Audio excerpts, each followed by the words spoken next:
time today.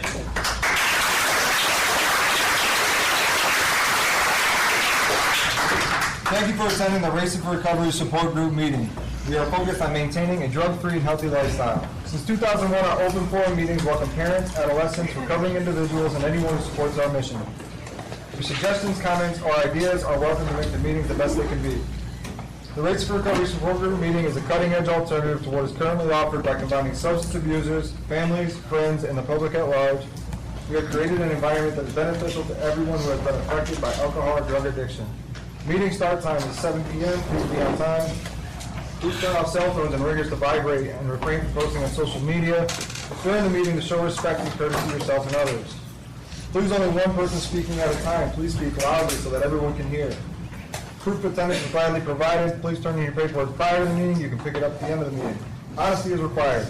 Feel free to openly share your comments and points of views on how alcohol and drug addiction has impacted your life. This meeting is open to people of all ages and welcomes diversity, so please refrain from using excessive foul language or language that discriminates against any race, gender, religion, ethnicity, sexual orientation, or disability, to maintain an atmosphere of respect and dignity for all who are present. If you see a visitor, a new member, or a returning member that you haven't seen in a while, please warmly welcome them into our program. It is important to us. What you say here will not be discussed outside of the meeting. Please refrain from leaving the meeting while it is in progress because it is disruptive to others. Smoking or vaping should be done far away from the building and pretty soon not here at all. Please dispense of trash in the garbage can and do not litter. Thank you, Dustin. You're welcome. Who's got the guidelines for living a lifestyle recovery? Guidelines for living a lifestyle recovery. The lifestyle recovery guidelines are intended to utilize or recover individuals, their families, and everyone else who is striving to avoid substance abuse and achieve sobriety. Guidelines. Number 1, recognize that substance abuse ruins lives. Number 2, wanting to pursue positive alternatives to substance abuse such as education, employment, quality relationships, and health and fitness. Number 3, using resources such as friends, family, teachers, and peers as a way to achieve and remain sober. Adding sports, art, and music to these resources will help us stay focused and motivated. Number 4, finding balance and working towards making it a part of our everyday life. Number 5, building self-esteem and confidence through sobriety to combat negative feelings regarding oneself. Number 6, understanding that negative behaviors of isolation and self-pity lead to self-destruction. Number 7, lifting a person up is different than allowing them to continue their destructive lifestyle. Either for yourself, be patient with your friends and family. Number 8, learn how to help without supporting the addict's behavior, providing assistance to recover an individual that improve their lives, not further their usage. Number 9, recognizing personal challenges and integrating them into our lifestyles as challenges to triumph over. Number 10, caring for our personal, emotional, physical, and spiritual individuality is a source we use for our sense of worth. Each person is truly magnificent. Our mission at Racing for Recovery is to prevent all forms of substance abuse by promoting a lifestyle of fitness and health for all those affected by addiction. Thank you, Jeremy. All right, who's got Racing for Recovery Means to Me by Kelly Anderson? I do. What Racing for Recovery Means to Me by Kelly Anderson. R. Respect yourself enough to quit using. A. Accept the challenges that lie ahead. C. Commit to your recovery. I. Include friends and family on your journey. N. Never doubt your will to succeed. G. Give yourself credit for your accomplishments. F. Focus on the positive things you want in life. O. Overcome your fears and keep moving forward. R. Remember the reasons you are seeking sobriety. R. Reach out to others and give and receive support. E. Expect holes in the road. Choose another road. C. Care for your body. We only get one in this lifetime. O. Open your heart, mind, emotions, and spirit. V. Victory comes from a balanced lifestyle. E. Educate yourself in all aspects of recovery. R. Racing for Recovery saves lives. Y. You will learn that with sobriety, anything is possible. Thanks, Larry. You're welcome. Good job, Larry. Thank you. All right, it's time for introductions. Get ready to go around the room. Say why you came and your name. My name's Dustin. I come here because I love my life today and who I am, and this place and the people in it have been a part of that. I'm Craig, and I'm here to learn. I'm Michael, and I'm here for happiness. You know, I'm here to stay sober. My name is Jeremy. I come to these meetings because it's part of my identity. My name is Crystal, and I'm here just to support myself. My name's Austin, and I'm here to stay free of what has or what could come from what I was doing. Brian, I'm here because these meetings help me out a lot. Michael, I'm here to be happy and sober. I'm Andrew, I'm here to stay sober and learn. Hi, I'm Deanna, and I'm here to stay sober. I'm Michael, I'm here to care for my life. Justin here for growth. Hi, I'm Gina. I'm here for support. Hello, my name is Tim. I come to Racing for Recovery to continue learning how to live free of my past. I'm Brittany. I'm here to learn. I'm Sierra, and I'm here to better myself. I'm Alyssa, I'm here to listen. Dan here to stay sober. Yeah, I'm here to listen and learn. My name's Bob, and I'm here to stay sober. I'm David. I'm here because I still need it. I'm Christy. I'm here for support to learn. My name is Josh. I'm here to find and better myself. I'm Scout. I'm here to stay focused.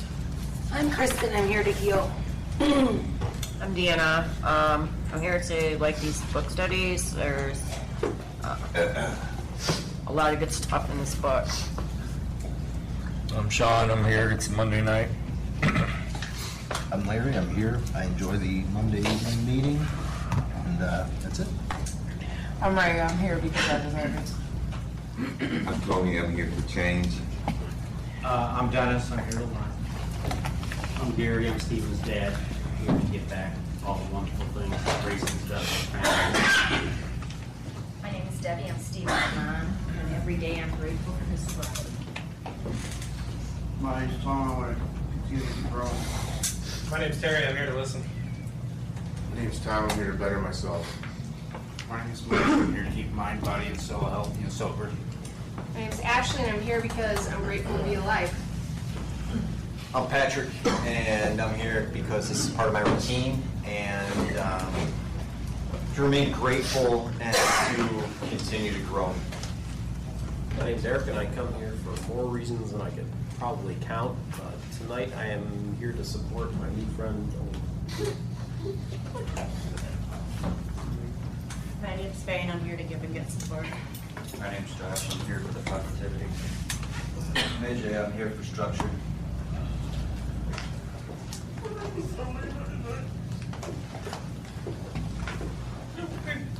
Stop using today. My name is Ryan. I'm here to learn how to be a better person, father, and change my life.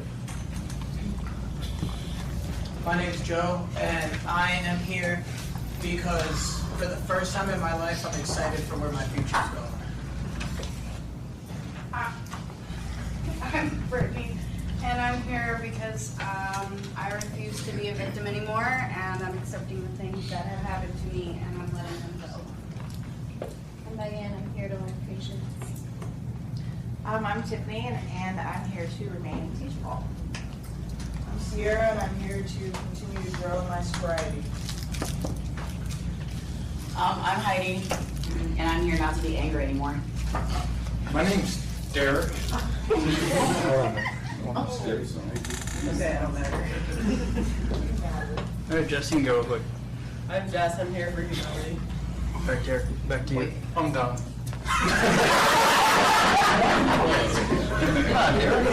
Shelby, I'm here for consistency and positivity. I'm Des, and I'm here to learn balance. I'm Randall. I come to these meetings because there's always a lot of good stuff we learn in this book, and I don't know, just helps my day get a little bit better. My name's John. Here to listen and learn tonight. I'm Dustin. I'm here for the positivity and all the good people. I'm Jessica. I'm here to stay focused and stay sober. I'm Tommy. I'm here to listen and learn. I'm David. I'm here to listen and learn as well. I'm Kyle. I'm here to stay sober.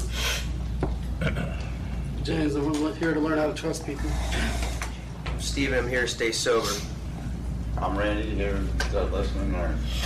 I'm Jeff. I'm here to soak in some goodness. I'm Mark. I'm here to support my son. I'm Lucas. I'm here to learn. I'm Levi, and I'm here because I believe in myself. I'm Zach. I'm here to listen and learn, show support.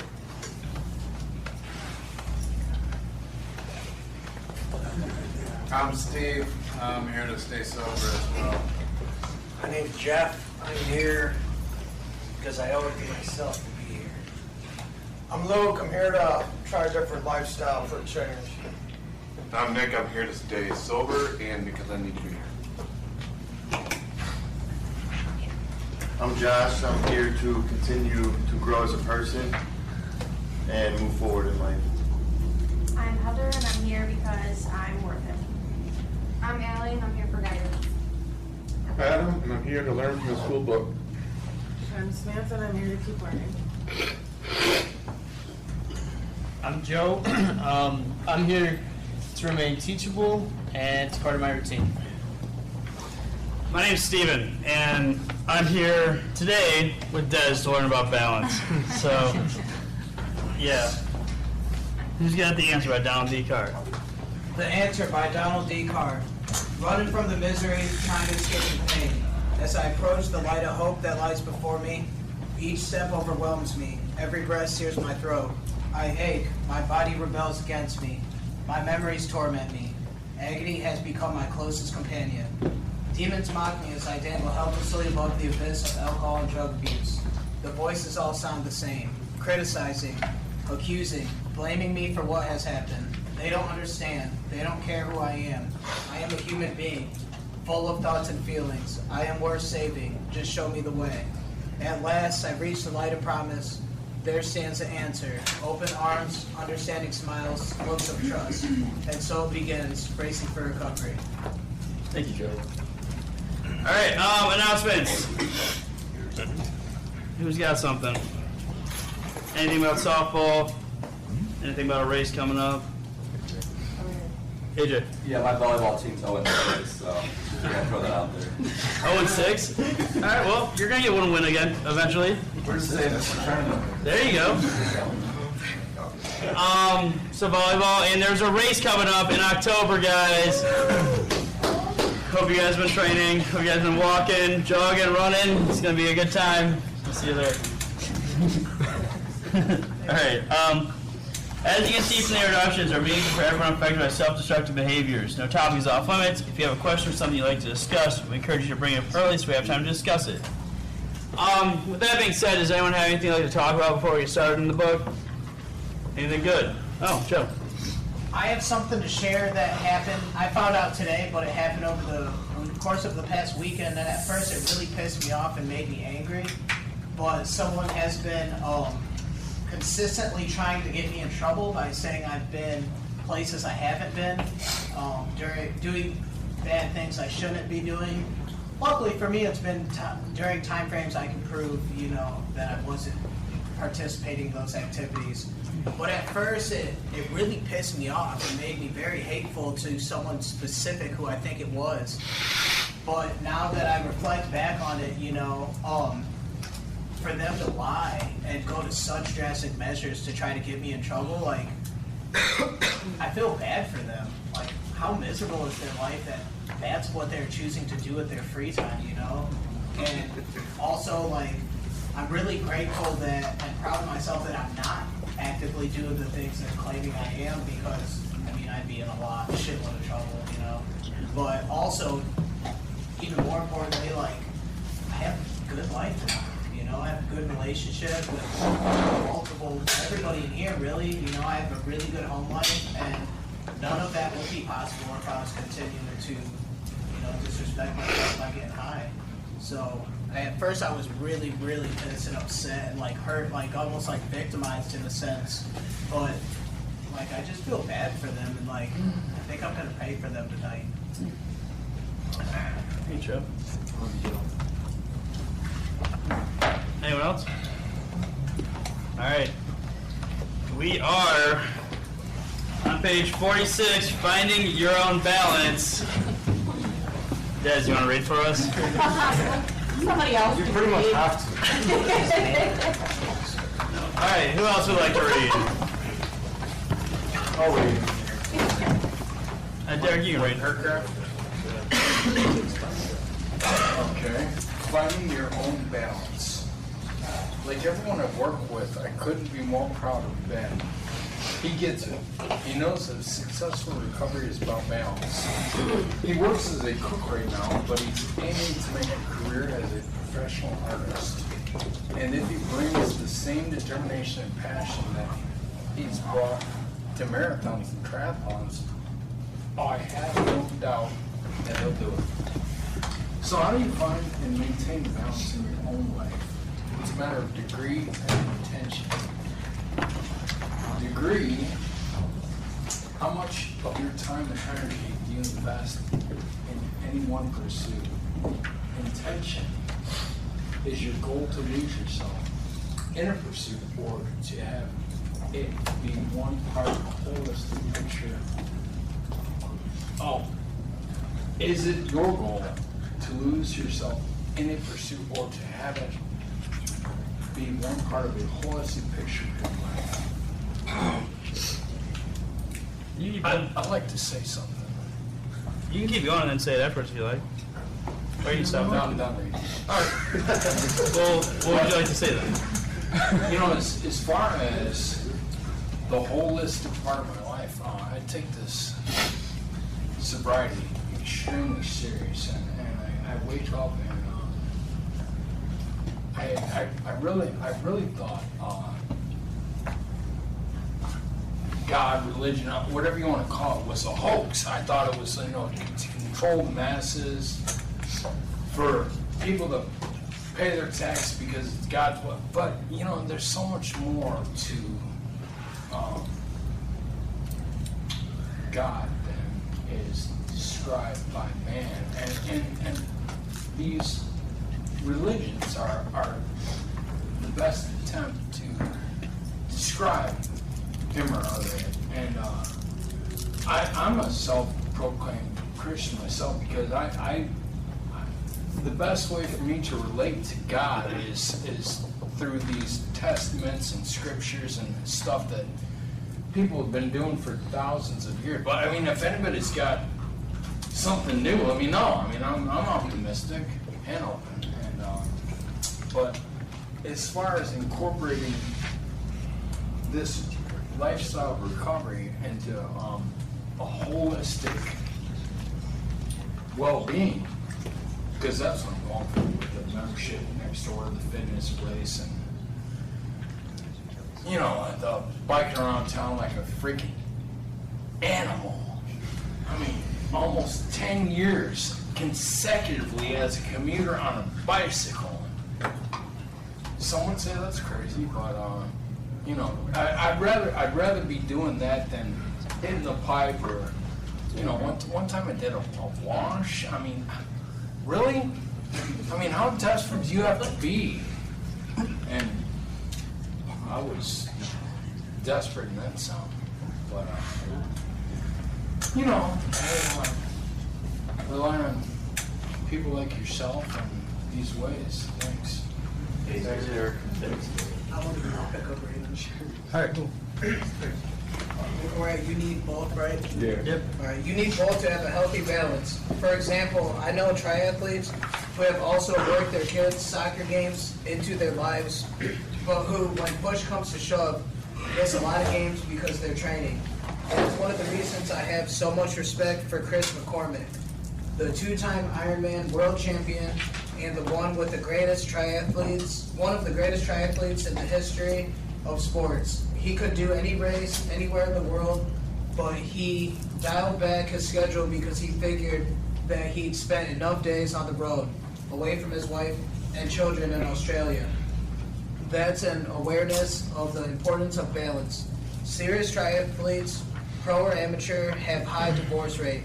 The sport can consume you, but if you let a sport consume you to the point where you lose your relationship with the people who are supposed to be the most important thing in your life, how is that any different from being addicted to opiates or to what comes out of a bottle?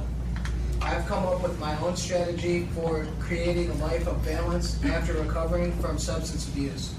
These are the steps that I follow and recommend to others. You can read the first one and we'll stop after it. Keeping things in perspective, and be kind to yourself. Part of the reason that many ex-users jump into post-abuse activities with such intensity is that they are trying to improve. They're not screw-ups anymore. But you don't have to prove anything to anyone. And you don't have to push yourself extra hard to make up for all the mistakes you made. Self-kindness is a difficult thing to master for modern addicts. We're wired to beat ourselves up. But does that make things better? No. I'm not a great triathlete. I get a ton of flack for how bad I am on a bike. That's crazy. But I don't start competing to win age group awards or get finisher t-shirts. I did it to have a chance to do something that not many people have done. I did it to inspire myself, to prove to myself that I could do it and be something more than an addict. So when it comes to balance, the best thing to do is relax. If you're not getting paid for something, then the only thing that matters is that you feel good doing it. Not whether you beat the other guys or live up to some artificial standard. Thanks, Joe. Thanks, Derek, for reading earlier. You're welcome. Can I sing one more time? Yeah, sure. This word flack is intense, and I saw an old black and white war movie where they were firing up shells at these bombers, and when the shell explodes but doesn't hit the plane, it leaves a cloud of smoke, and that's the flak. And these bombers would be flying through. It was like there were so many artillery shells exploding. There was so much flak, and they also wore flak jackets, just in case some shrapnel ripped through the airplane and they were protected. And this is a flak jacket.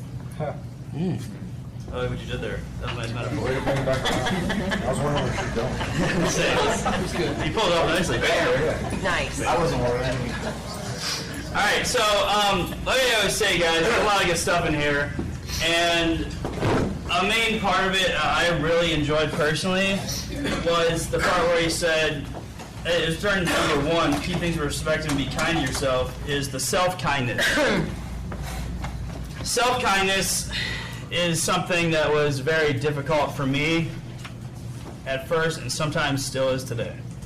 It's something that's always going to be a work in progress for me because throughout most of my life I wasn't very kind to myself, especially during my use. It's something I was actively hurting myself every day, and that is, it's just not beneficial. So then when I went to get sober and get clean, the hard thing was being kind to myself because I've spent my whole life spending hatred toward myself. It started to be kind, and that's kind of where I want to shift gears of this meeting to go towards is how do you guys feel about self-kindness, how are you practicing self-kindness, and who has trouble with it? Sean?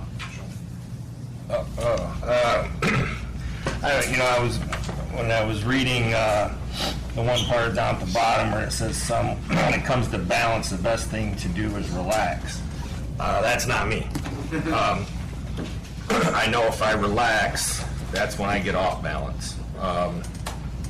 Because things get too comfortable for me, and I'm trying to relate to a lot of it's, talking about competition and things like that. So I'm trying to, relate and balance to my sobriety and my recovery today. When I had this thing, I wasn't a big church guy when I was growing up. I went because if I went on the weekends, I could do stuff with my friends when I was a kid. So that's why I went. But later in life, after my cancer and things like that, I got baptized, and the reason why I'm bringing this up is because, you'll see in a minute. But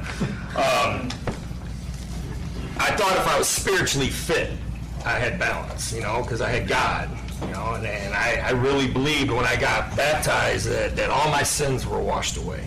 Everything I did in my past I was not blessed. Good.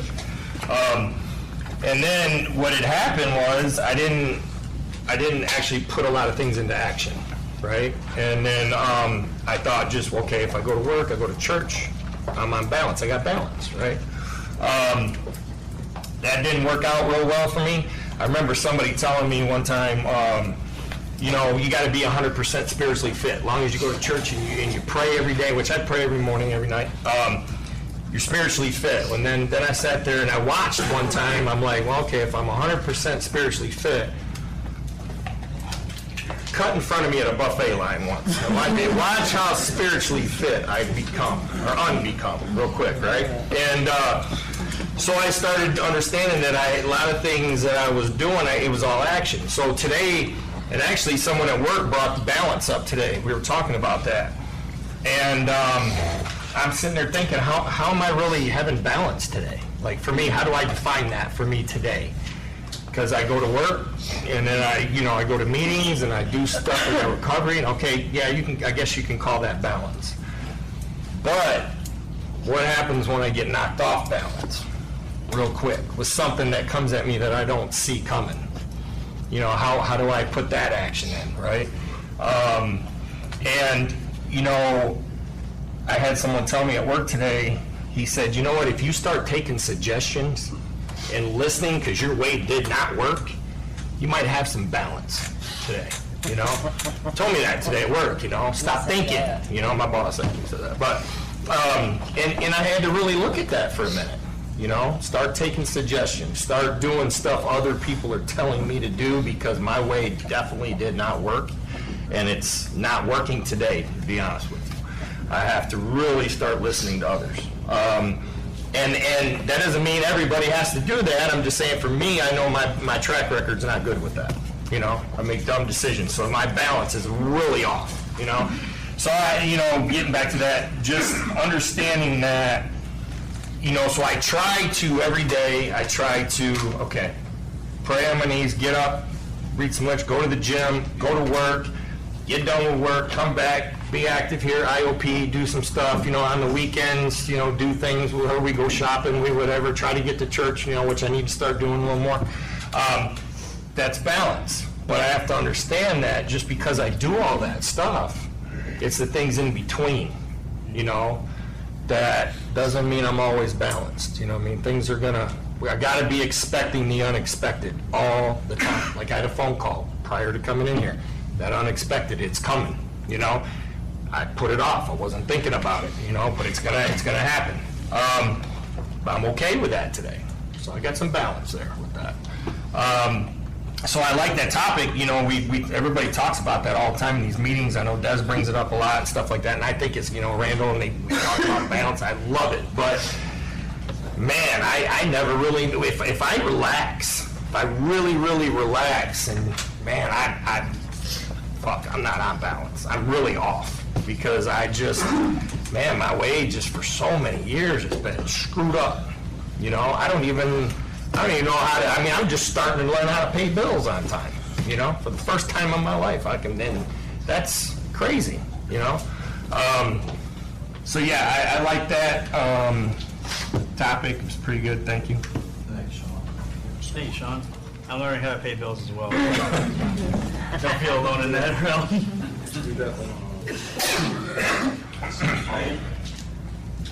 So I really like this because I feel like when I came into sobriety, I was given almost like a time frame, like timeline kind of thing of like, okay, you know, like by so many months you should have 1, 2, 3, and 4 done, you know, and I wasn't like prepared to like do that because I wasn't in the mindset to some stuff that I'd broken for 10 years.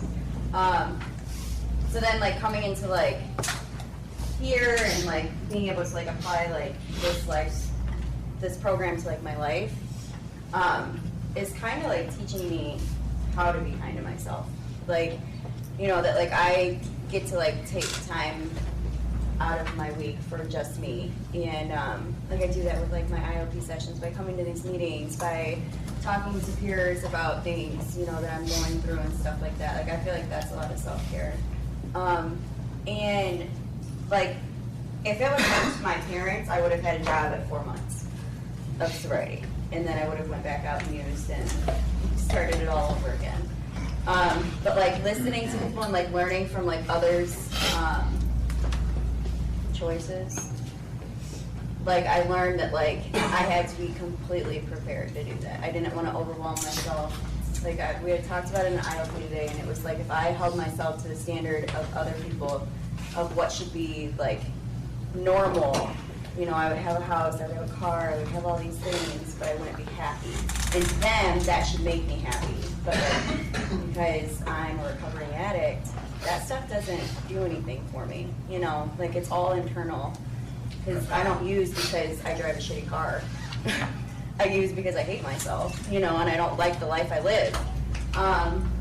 So I think that's where like a lot of it like comes into play. Like you have to be kind to yourself, 100%. Because if you're not, like, I mean, it's super easy to give a kind word to somebody else, but super hard to take a kind word in. Does that make sense? Makes a lot of sense. Yeah. Thanks, Max. I can relate to what Shauna and Megan said. When I started out in sobriety, my main focus getting through IOP here was just to go back to work. And I like my job. It's a good job, but it's not something, I did it because I wanted money. You know, like I always felt growing up and even during my addiction that the harder I worked, the more money I had, the more happier I'd be, kind of like what you're saying. All these material things would come and I would just be, I'd have the house, the car, everything, and I'd be happy, but none of that made me happy. And when I came here and started getting honest with myself, I had to kind of establish balance, kind of like what Sean said. And I have trouble relaxing too.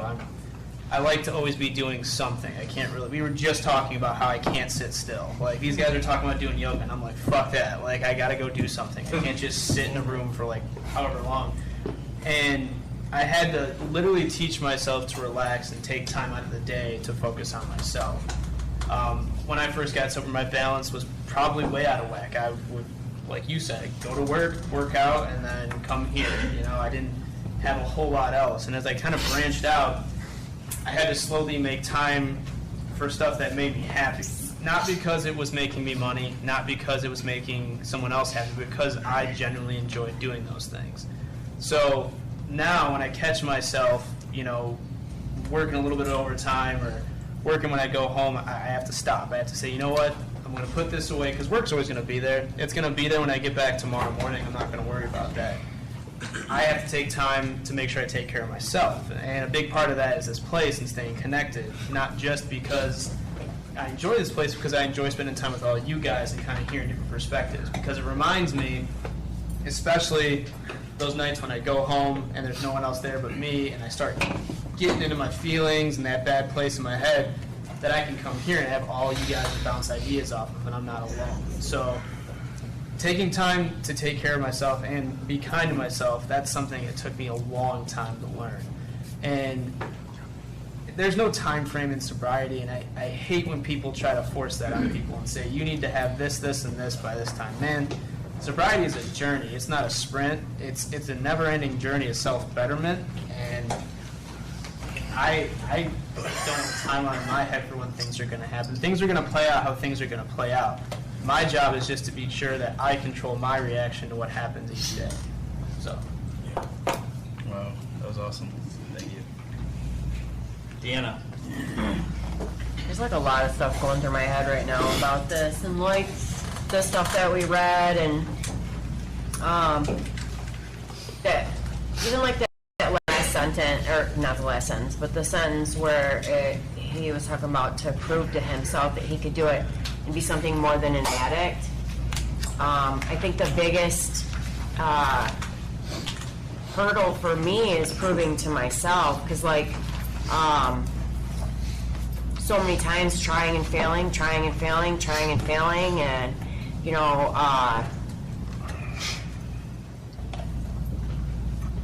I know that I feel it, you know, in my heart and stuff like that, but there's always that little, you know, like good and bad here, and there's always that little guy reminding me, you know, of how many times I've tried and failed, and you know, but the good one gets stronger every day. It's a lot different than it ever was before, and that's cool, and that's because I'm working on myself inside. You know, I'm not just working on the outside as much as I catch myself worrying about that kind of stuff. That's gonna come. You know, I'm putting in a little bit every day towards the outside stuff, and that's cool. But I was just thinking, like, balance for me is just like getting aligned, like mind, body, soul, spirit, stuff like that. And then, like, you know, there's like the 5 pillars, like I was reading about that, physical, spiritual, psychological, emotional, and intellectual. It kind of goes along with the same thing. And when I look at those as kind of like a bank, so if I just make a little deposit in each one of those every day, you know, I go to sleep a little bit better than I did when I woke up. Right now, like, I had, you know, I was talking about, you know, letting go of some things that were overwhelming, and I did that. And not even just so much, I guess it was for myself, but for other people too, because you know, I was finding myself like not being a very nice person, immediately thinking really horrible things and just saying whatever I wanted to, regardless of whether it was going to hurt someone's feelings or whatever. And I'm like, oh my God, like, you can't do that. Because the biggest thing for me when I came here was, you know, I'm going to work on the things that first that are affecting the people around me, because, you know, it sucks to be an asshole all the time. I mean, let's face it, you know. But yeah, so like I was just thinking, like, relax your soul, your thoughts, your feelings, your intentions. You don't have to, like, relax. Relaxing's hard for someone like me, because that's like letting go of control. Like, now I don't have control of stuff. You know what I mean? Like, and peace is weird because chaos is normal. So, like, yeah, it's just kind of finding a balance with all that stuff, I think. Thanks. Thanks, Deanna. Randall. Yeah, I just want to say a little bit. Like, I can really relate to that one, you know, that very first paragraph, and keep things in perspective and be kind to yourself. You know, as I'm reading through it, it's like, when you get all these responsibilities back, you know, it's so easy to be hard on yourself because we're just so used to it. It's so ingrained in us that we're not kind to ourselves. And one of the sentences says, self-kindness is a difficult thing to master for a lot of addicts. We're wired to beat ourselves up, pretty much what I'm just saying. And, you know, I can relate with that, because if I don't have all the things that make me happy, the things that I enjoy in my life, pretty much like what Deanna was saying and everybody else was saying, like, if I don't have a good physical, mental, spiritual, all these aspects of my life that I kind of enjoy, then it's going to be hard when I get those responsibilities back and try to take everything on to keep myself in balance and not get it all out of whack and not stray off. I don't know, I think it's just taking time, just relaxing, live in the moment, and we're just so, like it said in that first paragraph, I'm just kind of like rephrasing everything. It's like we're so quick to rush to get everything back. That's how I was. I was like, man, I want all the responsibilities. I want my own place, my job, everything, the car. And it's like, just relax right now. Find what makes you happy, and then follow that. With all aspects of that wheel that we talk of. And you don't need to know what you have to do like right now. Like, you don't need to know everything's planned out. It will all come to you sooner or later. It's just working at it. little by little, accomplishing one goal here, another long-term goal here, then you start getting self-confidence in yourself. You start actually getting the self-kindness, being happy with who you are. And, that took me a while to figure out for myself. And still today, it's hard. I can get down on myself real easy, but I know that life's a lot better than what it was. Like, I know I'm getting to where I want to be in life. That's pretty much what I'm saying. Slowly but surely, I'm taking step by step each day to get one step closer to a goal that I want to achieve, or a short-term goal that I want to accomplish. And I know if I keep doing that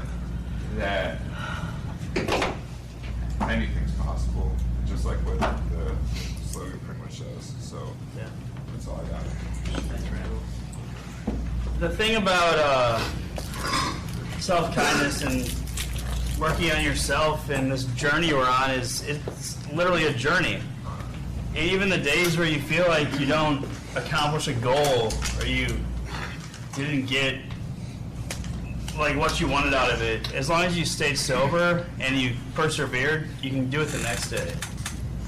The thing about I don't know, I had this talk with Todd a long time ago, and I was like, man, I feel like I'm regressing. I feel like I'm not getting anywhere. I feel like I'm going backwards in my sobriety. I feel like I take a couple steps forward and a couple steps back, and I'm just kind of like at a standstill. He's like, did you use drugs or alcohol today? I was like, no, but he's like, but you didn't use today. You're sober, keep going. And I was like, but he's like, just keep going. I was like, all right, fine. So I listened to the guy, stayed sober, and it's worked out so far. But it's not always easy, and that's the thing, because it's the self-kindness thing. I keep coming back to that. I lived my life with anger towards myself for so long. It was my biggest motivator, fear and anger. It's like, if I don't do this, this is going to happen to me. And then even like in sports and stuff, when I was growing up, I always just pushed myself off anger. Like, I can run faster if I keep talking shit to myself. That's not a normal way of thinking, I don't think. It's like, hey, you idiot, keep running. You can keep farther. I realize now in sobriety, when I'm running, jogging, kind of walking sometimes, we live in an Oz program. I talk to myself nicely, which is very different. I tell myself in my head, I'm saying, it's all right, you got this, you can slow down for a second, but get back to it. I talk to myself like I talk to someone else, and that's the weirdest thing to me, because I'm not used to it. Positive self-talk is huge. And I forget about it sometimes. There's times I don't check in with myself, and it sucks because I'm usually checking on other people. Because it's like Meg said. She said it's so easy to give someone else a kind word, but it's really hard to receive a kind word, especially from yourself. It's difficult because we're not used to it. Yeah, sometimes we think we don't deserve it, but we do. We really do. Dustin, you had something? Yeah, the whole self-kindness thing has always been pretty hard for me to do, I guess, but I'm learning to get better at it now. Now I don't, I've learned self-forgiveness for all the bad things I've done. I've been learning to not dwell on all the bad emotions and feelings and thoughts that I have. Because, if I constantly sit there and just beat myself up for everything that I did in the past, I'm not able to grow and better myself in the future. And that's just no point. And also now, I actually take care of my body now. I'm cutting down smoking. I'm getting there. Slowly. I exercise and work out now, and trying to eat better. I'm trying to get better sleep. I'm actually taking care of myself for once after years and years of neglect. And it's a slow process, but it just gets better with every single day. And it's kind of back to if I keep, like I said, keep beating myself up, instead of you feel like you're regressing and stuff like that, and there's no point for me to beat up that person in the past because that's in the past. Now I'm not that person anymore. I'm growing every single day, and it's time to look forward to the future. Nice. Awesome. Thanks for sharing, man.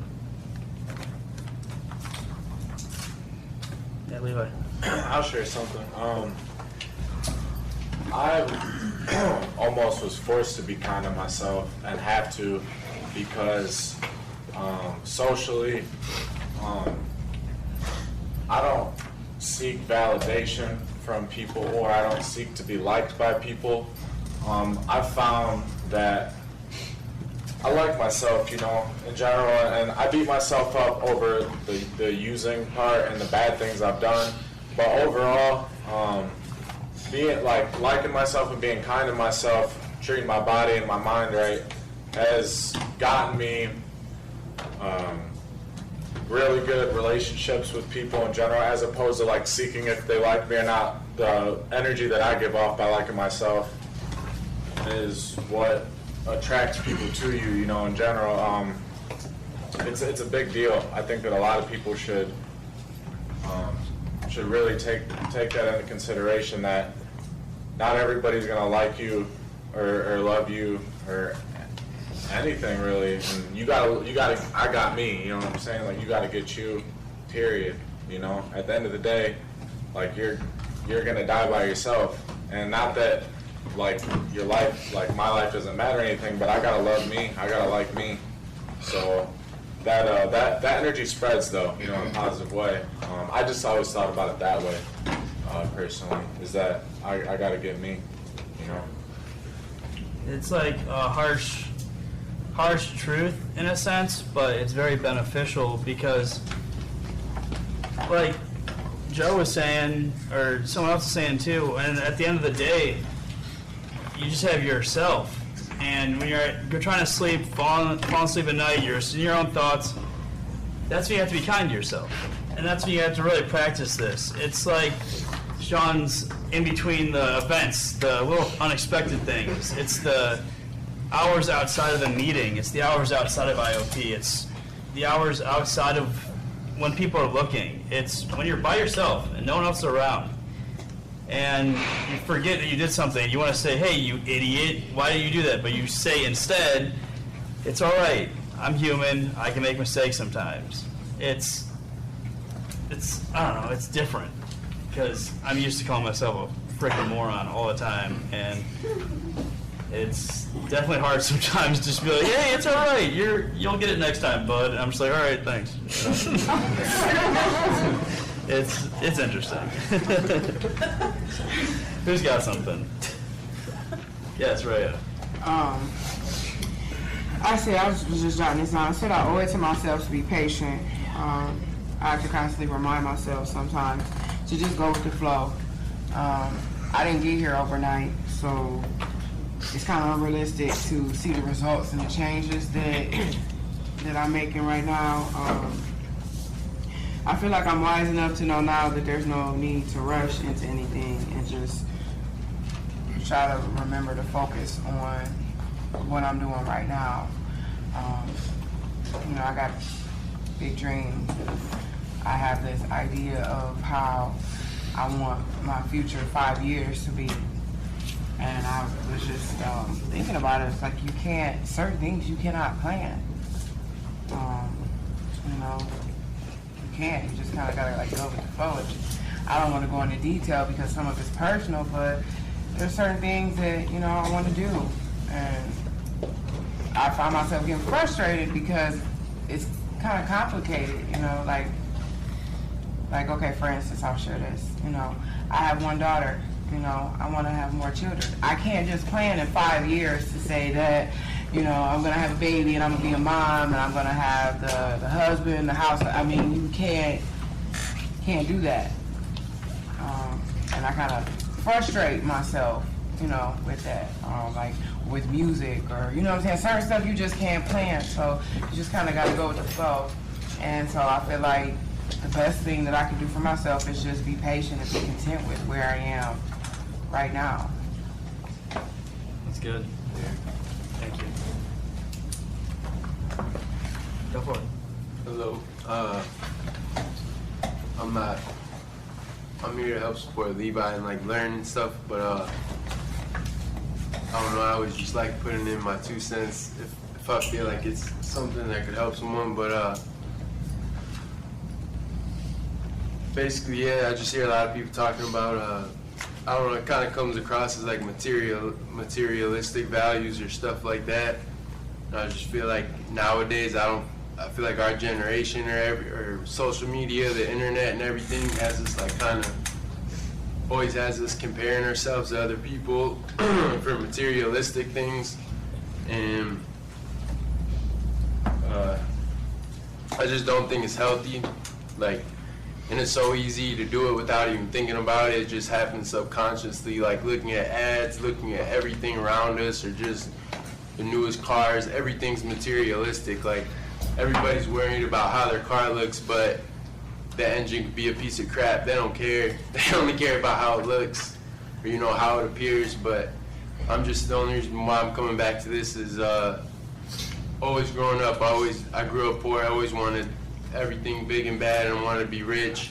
And then lost my parents, and then just realized, like, it doesn't mean anything without someone, like, someone there with you. And I guess goes along with, like, not the materialistic stuff, but just measuring yourself, not measuring yourself to anybody else, just who you are, and knowing that you're better than you were yesterday, and that you're not in the same place that you were. Yeah, that you're just taking baby steps. As long as you're not moving backwards, you're moving forwards. Good stuff. Thank you so much. You're welcome back anytime. Sean. Just one other thing. You know, the other thing too, with today where I'm at with with balance and stuff like that. I mentioned this, I think it was Thursday night. I'm so uncomfortable with trying to figure out who I am today. I mean, it's insane. It really is. Because I have people support group that know me, you know, and they have only known me for a year or 2 years, but so they don't know. Some of them know the garbage way back, you know, the wreckage and stuff like that. So they kind of have an idea. But they point out shit like on me, like it's unbelievable. Like they can just see right through me like a radar, you know. Like today at work, my boss said something to me because I heard you say this. We're talking about Ty. He said, yeah, but. You always say, yeah, but. He goes, you know what the funny thing is? Every time you say, yeah, but, there's a lie behind it. Every single time you say, yeah, but, there's a lie that comes right after it, you know? And then I had to look at that, and I'm like, man, because I had a situation today, like at work. I was working on this bumper. I accidentally cracked it, you know what I mean? But I didn't. So when he got back, I told him, I said, man, I took the right fender off and stuff, and you know, the damage on this side, I think it led to the bumper. See, I'm already trying to bullshit. Now, he knows, because 30 years of this, right? So he says, I know you accidentally broke it. It's not a big deal. We got to replace it. But see, I'm trying to, I've got old behaviors I'm still working on because I didn't want to take the consequence of that. Right, I thought I'd get in trouble, but if I'd have just said, "Hey, I just ripped it a little too hard and it just cracked." So I'm still working on that, right? So, but the other thing is too, I'm trying to, we always have, like, I think everybody in here can agree with me. We have this goal. We're sober. We want to pay bills. We want to be a dad. We want to all the shit we've done bad. We want to now do right because we know what we need to do, right? Problem is that we've been trained so long doing the wrong shit, we don't, even though our mind tells us this is what we're supposed to do, we do the opposite. Believe it or not, it'll happen. For me, it always has. So I have to be cautious of that. That has been a very big struggle because I'm not going to sit here and tell you I like paying bills today. I do not like doing it. Absolutely not. I do not like working 45 hours a week. I do not like paying my own shit. I want to be spoiled. I want to be taken care of. That's how I was my whole life because I was happy. I was happy somebody else taking care of me. Now I got to do it. And even though I try to stay confident and I want to stay positive, I can't sit here and tell you that I'm so happy doing that because I'm not. I'm really not. You know what I mean? But I have to do it today. So, and the last thing, for me, it's a lot of being uncomfortable. I have to stay uncomfortable. I have to understand that I've been trained my whole life. I've done it my whole life. I know how to bullshit, and I don't even see it coming.